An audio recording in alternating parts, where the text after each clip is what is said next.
Class में आ चुके हैं। हम लोगों ने रीजनिंग में क्लॉक पार्ट 1 पढ़ लिया था, जिसमें हमने आपको 0 डिग्री एंगल कब बनेगा, 180 डिग्री का एंगल कब बनेगा और 90 डिग्री का कोण कब बनेगा, इन सारी चीज़ों पर हमने चर्चा कर ली थी। मैंने कहा था कि दूसरे वाले पार्ट में, मतलब इस पार्ट में मैं आपको दो सुइयों के बीच का कोण बताऊंगा कि इसमें दो सुइयों के बीच का कोण कैसे निकालना। फॉर एग्जांपल आप देखिए, मान लिया एक घड़ी है, एनालॉग घड़ी है, ऐसे कोई टाइमिंग है, यहाँ 4 हो, यहाँ 2 हो, ये मिनट है, ये घंटा की सुई है, ठीक। अब ये कहेगा कि इन दोनों के बीच का ये जो एंगल है ना, ये एंगल, ये कितना डिग्री बन रहा है, इसी एंगल को हमको निकालना है। बात समझ में आ रही ना। अब तक हम लोग देख रहे थे कि डिग्री कब बनती थी, 180 डिग्री कितने बजकर कितने मिनट पर बन रहा था, 0 डिग्री कितने बजकर कितने मिनट पर बन रहा था, और 180 डिग्री कितने बजकर कितने मिनट पर बन रहा था।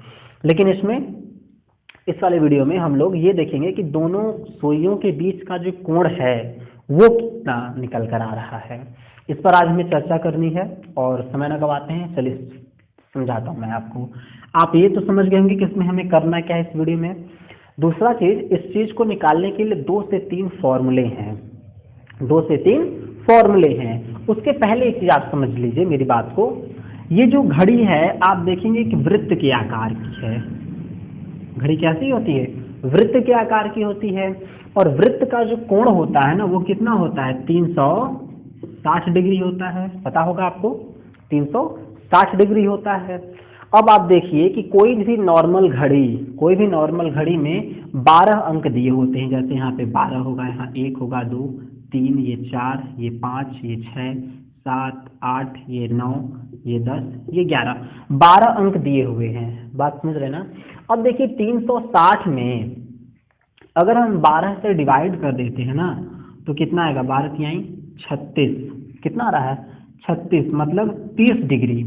इसका मतलब ये है कि 12 से लेके 1 बजे के बीच में अगर कोई भी सुई, मैं कोई भी सुई की बात कर रहा हूँ, न कि मिनट न कि घंटा, कोई भी सुई अगर 12 से 1 के बीच घूम टहल रही है तो इसका मतलब ये कितने का कोण बना रही है, 30 डिग्री का कोण बना रही है।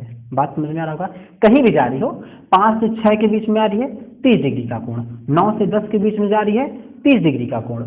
तो जब दो अंकों के बीच सुइयां टहलेंगी, चाहे वो बड़े घंटे की सुई हो या फिर वो मिनट की सुई हो, तो कोण कितना बनाएंगी, 30 डिग्री का। अगर यहाँ 30, यहाँ भी 30, 60 और यहाँ 30, 90, इसका मतलब क्या है कि जब करेक्ट 3 बजेंगे घड़ी में, करेक्ट 3 बजेंगे तो कोण कितना बनेगा, दोनों सुइयों के बीच 90 डिग्री का कोण बनेगा। बात समझ में आ रही है। इसीलिए मैंने बताया था कि 3 बजे से लेके 2 से 3 बजे के बीच में 90 डिग्री कोण नहीं बनता है। क्यों? क्योंकि वो डायरेक्ट घड़ी 3 बजे ही 90 डिग्री का कोण बना देती है।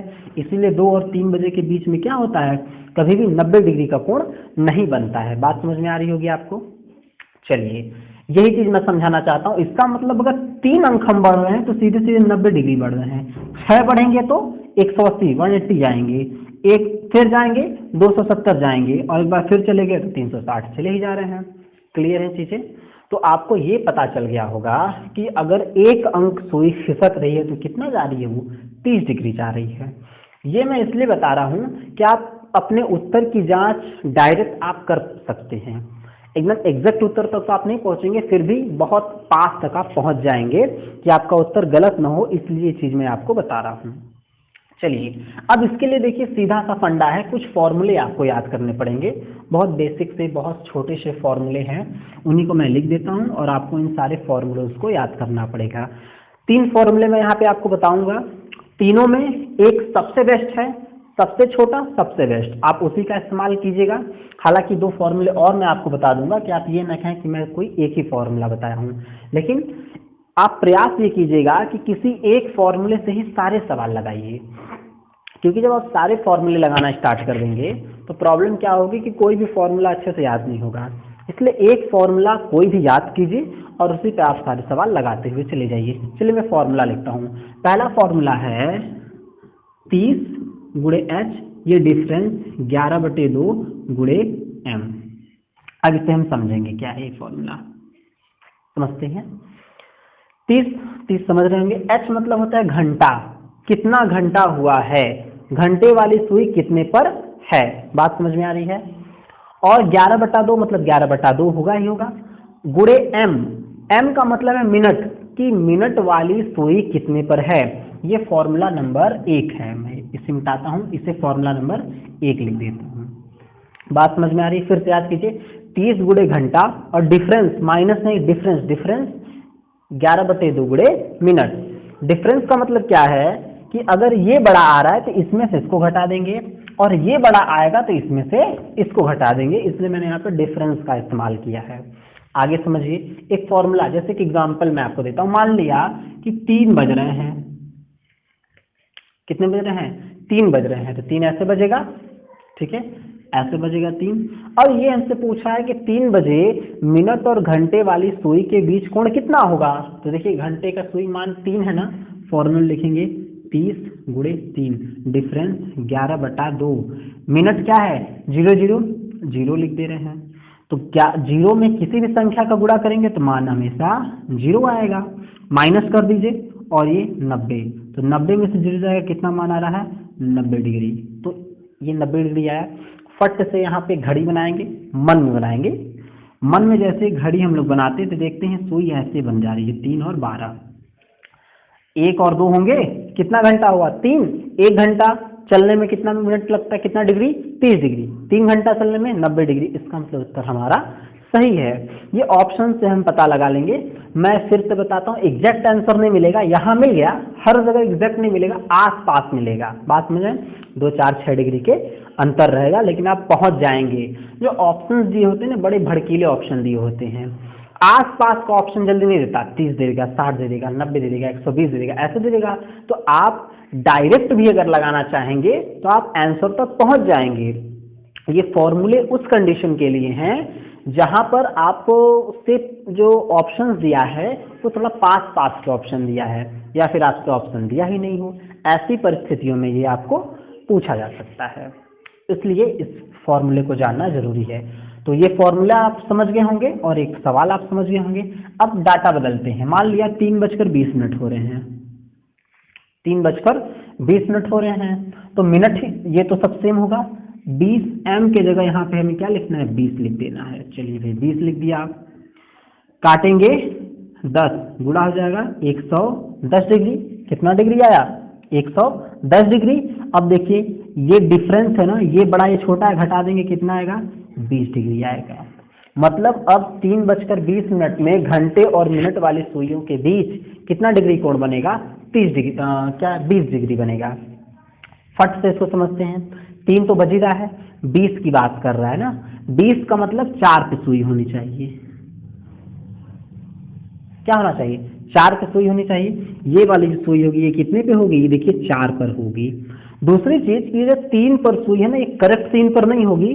जब ये सुई बढ़ेगी तो ये भी क्या होगी, धीरे धीरे धीरे धीरे बढ़ेगी, और बढ़ेगी तो ये हल्का सा डाउन हो जाती है और ऐसे नजर आएगी। देखिए एग्जैक्ट 30 था, मैंने कहा आसपास का ऑप्शन मिलेगा, और आसपास में आपको ऑप्शन 20 हो गया। इसका मतलब हम लगभग लगभग अपना उत्तर सही कर चुके हैं। तो फॉर्मूला ये है, आपको एग्जैक्ट उत्तर देगा। और ये जो तरीका है, इससे आपको डायरेक्ट, अगर ऑप्शन में दूर दूर के ऑप्शन है तो आप डायरेक्ट इससे लगा सकते हैं, और अपने उत्तर की भी जांच आप यहाँ से आसानी से कर सकते हैं। फालतू चीजें मैं इसमें नहीं बता रहा हूँ कि 1 मिनट में सुई कितनी डिग्री घूमेगी, 1 घंटे में कितनी डिग्री घूमेगी। ये फालतू की चीजें हैं, जो जरूरत है वो चीजें मैं आपको यहाँ पे बता दिया हूँ। चलिए अब ध्यान से समझने वाली बात है, लास्ट में बता दूंगा अगर आपको प्रॉब्लम होगी तो। एक और मैं डाटा लेता हूँ, आपको समझाता हूँ। मान लिया 6:50 हो रहे हैं, 48, 42, 46, 45, 45 जो भी डाटा आता है इसी से लगेगा। लेकिन मैं कैलकुलेशन इजी हो इसलिए मैं आपको दे रहा हूँ, और एग्जाम में भी ऐसे ही प्रश्न आएंगे कि 40, 50, 60 ऐसे ऑप्शन रहेंगे। ऐसे नहीं आएंगे कि आपको कैलकुलेशन करने में प्रॉब्लम हो। चलिए दूसरे डाटा को समझते हैं। 6:50 कह रहा, तो 30 घंटा क्या है 6, डिफरेंस 11/2, और मिनट 50, काटते हैं ये आएगा 25। चलिए ये वैल्यू कितनी आ रही है 180, डिफरेंस 25 का 11 में गुणा करेंगे मान कितना आएगा 275। अगर ये 100 280 होता तो कितना आता? 100, मतलब 95 डिग्री। घटा लेंगे, 95 डिग्री आपको मिल जाएगा। मतलब अब इन दोनों के बीच डिग्री कोण कितना है? 95 डिग्री का एंगल है। यहाँ पे बनाएं जल्दी से, मन में घड़िए एक। चलिए 6 एकदम यहाँ होगा, और 50 का मतलब 10 की बात कर रहा है यहाँ पे। अब देखिए ध्यान से, ये ऐसे एक डाटा बनेगा, ये 7, ये 8, ये 9, ऐसे डाटा बनेगा। बात समझ में है? देखिए इसके बीच 30 कितना हुआ? एक चीज आप देखेंगे ध्यान से, चलिए जोड़ दी बताता हूं मैं आपको। 30 30 60, 30 90 और 30 120। लेकिन एक चीज आपको समझना है कि ये जो मिनट वाली सुई जब एकदम 7, देखिए 6:50 का मतलब क्या है? लगभग 7 बजने वाले हैं। तो ये जो सुई होगी ना, ये 6 से न रह के लगभग कहाँ पे आ जाएगी? एकदम 7 के थोड़ा सा पीछे होगी। मतलब ये 30 ऑटोमेटिक कम हो जाएगा, और यही डिग्रियां सिर्फ बच जाएगी 5 वाली। इसकी दूरी कितनी बच जाएगी? 5 डिग्री की दूरी बच जाएगी। तो यही 5 डिग्री 90, ये सॉरी 90 और 5 95 हो जाएगा।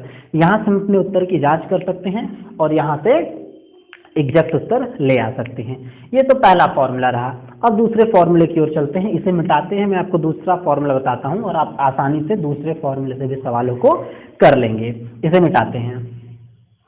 चलिए ये देखिए दूसरा फॉर्मूला है, और दो ही फॉर्मूले समझेंगे। पहला हम समझ चुके हैं, ये दूसरा है। और इस पे मैं सवाल आपको बता दे रहा हूँ, लेकिन मैं सजेस्ट करूंगा कि आप पहले पे ही फॉर्मूले पे सवाल लगाएं, क्योंकि वो आसान है और बहुत आसानी से उस पर उत्तर आएंगे। ये थोड़ा सा बड़ा फॉर्मूला है। अब इसमें देखिए समझने वाली बात क्या है, आप समझ लेंगे। H मतलब घंटा, M मतलब मिनट, ठीक है। एक एग्जाम्पल के थ्रू समझाता हूँ मैं। मान लिया कि 3:40 पूछ रहा है, किसी घड़ी में 3:40 हो रहे हैं और आपसे डिग्री पूछ रहा है। इसके हिसाब से देखिए लगाते हैं। H का मतलब 3 आपको पता होगा, 30 गुणा कर देते हैं, प्लस M मतलब मिनट 40 1/2, ये अंदर होगा, और डिफरेंस M का मतलब फिर से 40 और गुणे 6। थोड़ा लंबा प्रोसेस है। गुणा कीजिए, इसका मान 90 आएगा, इसका मान 20 आएगा, और यहाँ से डिफरेंस कर देना है 6 चौके 40 से। तो 90 और 20 मिलकर आ जाएगा 110, डिफरेंस 240, मान कितना आएगा? 130 डिग्री का। आंसर कितना आ गया? 130 डिग्री का। अच्छा, एक फॉर्मूला हमें दूसरा जो पहला वाला पता था, उसका मान क्या होगा? 3 गुणे, ये 3 है, 3 गुणे 30, डिफरेंस 11/2 गुणे 40, मान 90, काटेंगे 20, 20 गुणे 11 कितना आएगा? 220, 220 में से 90 घटा देंगे, मान कितना आएगा? 130। मतलब आंसर हमारा सही है।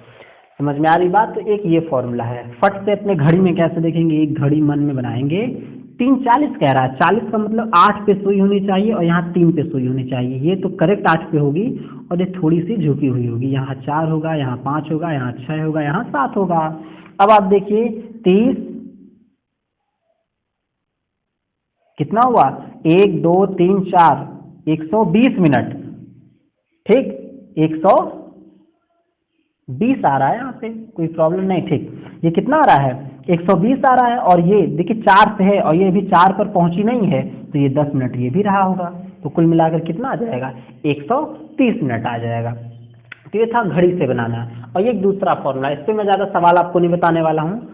2-3 टाइप मैंने 2 फॉर्मूले से 4-5 सवाल मैंने आपको बता दिए। अब आपका काम है, आप सारे सवालों को लगाइए। अब मैं आगे बढ़ रहा हूँ, क्योंकि मुझे समय पर भी ध्यान देना। मैंने कहा है फटफटिया क्लास की तरह हम चलेंगे, और कम टाइम में मैक्सिमम चीज़ें कवर करेंगे। इसी वीडियो में मैं आपको दर्पण प्रतिबिंब और घड़ी का और जल प्रतिबिंब भी बताता हूँ, क्योंकि इसके लिए फिर नॉन वर्बल पढ़ने में फालतू है, क्योंकि घड़ी नॉन वर्बल कब स्टार्ट होगा भरोसा नहीं। इसलिए इसी में हम लोग नॉन वर्बल की जो चीज़ है घड़ी के संदर्भ में जल प्रतिबिंब और दर्पण प्रतिबिंब समझ लेंगे, और बहुत आसानी से आपको मैं बताऊंगा। कभी ना आपको फिगर उल्टा करना पड़ेगा, ना दाहिने ना बाएं, कुछ नहीं करना है, जो मैं तरीका आपको बताने जा रहा हूँ। चलिए आते हैं दर्पण प्रतिबिंब पे और जल प्रतिबिंब पे। मैं दोनों को एक साथ लिखूंगा कि आपको फॉर्मूला आपके माइंड में चलता रहे। चलिए इसे मिटाते हैं, देखते हैं दर्पण प्रतिबिंब। यहां पे मैं लिख देता हूं दर्पण प्रतिबिंब। दर्पण प्रतिबिंब, यहाँ पे लिख देते हैं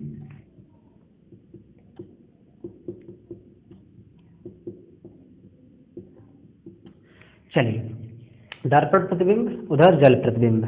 अब देखिए फॉर्मूले इसके आपको समझने हैं कि इसका जो फॉर्मूला है वो है 1160 माइनस वास्तविक समय, ठीक, ये इसका फॉर्मूला है। जो जल प्रतिबिंब का फॉर्मूला है वो है 1830 माइनस फिर वही वास्तविक समय।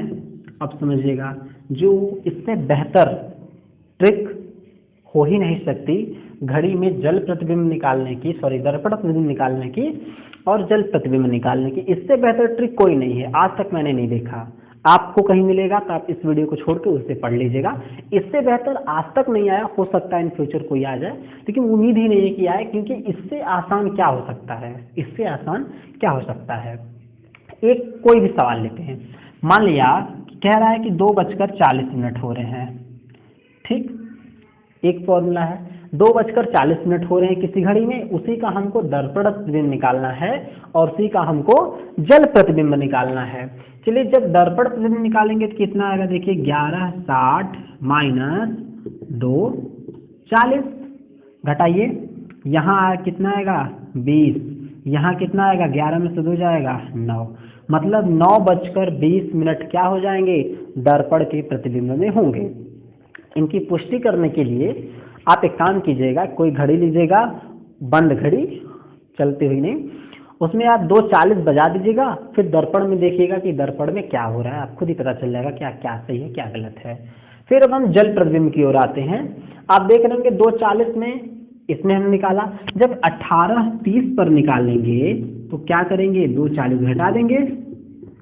अब समझिएगा, क्या 30 में से 40 जाएगा, नहीं जाएगा, तो इस 18 में से ये हासिल ले लेगा, घंटा है ना तो कितना लेगा 60 हासिल लेगा, तो 60 और 30 90 हो गया। अब ये कोष्टक लिख, अब ये कितना हो गया 90 और ये कितना हो गया 17, समझ में आ रही बात ना। इसमें से एक हासिल लेंगे तो ये 30 + 60 90, और इसमें भाई घंटा घट जाएगा तो ये 17 हो जाएगा। अब देखिए 90 में से 40 घटा दिए कितना आया 50, और 17 में से 2 घटा दिए, सॉरी ये कितना है, अच्छा 2 ही है, ठीक, 17 में से 2 घटा दिए तो मान कितना आएगा, आपका मान आ जाएगा 15, मतलब 15 50, 15 को मतलब 3 50, बात समझ में आ रही है आपको। 15 का मतलब कितना आएगा 3 50 आ जाएगा, बात समझ में आ रही ना। 15 का मतलब कितना आया 3 50 आ गया। तो ये उम्मीद कर रहा हूँ कि ये चीजें समझ में आई। तो अब जल में जो प्रतिबिंब बनेगा 2:40 का, उसका क्या आ जाएगा 3:50 उसका प्रतिबिंब आपको दिखने लगेगा। तो ये बात समझ में आ रही होगी। एक फॉर्मूला और लेते हैं, और वो फॉर्मूला है 1:40 का ले लिया हमने, 1:40 का। चलिए यहाँ घटाते हैं एक बार, 1:40, 60 में से 40 गया कितना आएगा 20 आएगा, और 11 में से 1 जाएगा 10, मतलब 10:20 कब होंगे, जब 1:40 बजेगा, उसका दर्पण प्रतिबिंब में फिगर क्या आएगा 10:20 आ जाएंगे। लेकिन जब उसका जल प्रतिबिंब हम निकालते हैं, इसे मिटाते हैं, तो कितना घटाना है 1:40 घटाना है। फिर थोड़ा सा फाल्ट आया, 1:40 की बात कर रहा है, ठीक। मान लीजिए 1:25 ले लेते हैं, आपको मैंने पहला तरीका बता दिया हाथ से लेने वाला। 1:25 को देखिए यहाँ पे, 30 में से 25 जाए कितना बचेगा 5, तो 0.5, और 18 में से 1 जाएगा 17, 17 को क्या लिखा जाता है 5 लिखा जाता है। तो 5:05 बच जाएंगे कब, जल के प्रतिबिंब में। एक एग्जाम्पल जो गांव वाले होंगे वो देखे होंगे, गांव में ट्यूबवेल होता है, ट्यूबवेल में सीमेंट का ही एक टंकी नुमा बना रहता है, जिसमें पानी पहले उस टंकी में जाता है और फिर टंकी से होते हुए पाइप या फिर मेड़ से होते हुए खेतों में जाता है, क्यारियों में जाता है। तो जो ट्यूबवेल होता है ना, उसमें हम लोग पहले उल्टा ऐसे झांकते थे, जो आदत रहती थी बचपन में, ऐसे हम लोग क्या करते थे झांकते थे। तो उसमें आप देखे होंगे कि हम देखते ऐसे थे, लेकिन फिगर क्या होता है उधर लगता है कि हम उल्टा झांक रहे हैं। तो जस्ट वही काम होता है दर्पण प्रतिबिंब में, सॉरी जल प्रतिबिंब में, कि सीधा को उल्टा कर देता है। जल प्रतिबिंब में फिगर कैसे बनता है, सीधा फिगर उल्टा हो जाएगा, सिर का पैर, पैर का सिर हो जाएगा। और दर्पण प्रतिबिंब में दाहिने का बाएं, बाएं का दाएं हो जाएगा। एक एग्जांपल, कोई अपने आप सामने मिरर रखिए, दर्पण, दर्पण रखने के बाद आप क्या कीजिए, दाहिना कान छूइए, दाहिना कान। जब आप दाहिना कान छूएंगे तो आप देखेंगे ना कि दर्पण में आप बायां कान छू रहे होंगे। ध्यान दीजिएगा, जब आप दाहिना कान छुएंगे तो आपको लगेगा कि दर्पण में हम क्या है, बायां कान छू रहे हैं। तो दर्पण प्रतिबिंब में क्या होता है, दाएं का बाएं और बाएं का दाएं हो जाता है। और जल प्रतिबिंब में क्या होता है, सिर का पैर और पैर का सिर हो जाता है। तो ये तो रहे इसके मूल कंसेप्ट। दूसरा, ये फॉर्मूले से कैसे हमें निकालना है, इससे बेस्ट ट्रिक अगर आपको मिले तो आप कमेंट करके मुझे बता दीजिएगा, मेरे लिए भी फायदा हो जाएगा। खैर, इससे अधिक इस चैप्टर से नहीं पूछे जाते हैं। और रही बात घड़ी तेज और घड़ी का धीमा होना, इन पर सवाल अब कम बनते हैं। हालांकि ये वीडियो बड़ी हो जाएगी, एक छोटी सी वीडियो 5 से 7 मिनट की वीडियो मैं उसको बनाकर पार्ट 3 करके आपके चैनल पे मैं अपलोड कर दूंगा। तब तक आप सवालों को लगाते रहिए, प्रश्नों को देखते रहिए, जो आपको न समझ में आया कमेंट करते रहिए। मिलते हैं किसी और चीज़ के साथ अगले वीडियो में, तब तक के लिए धन्यवाद।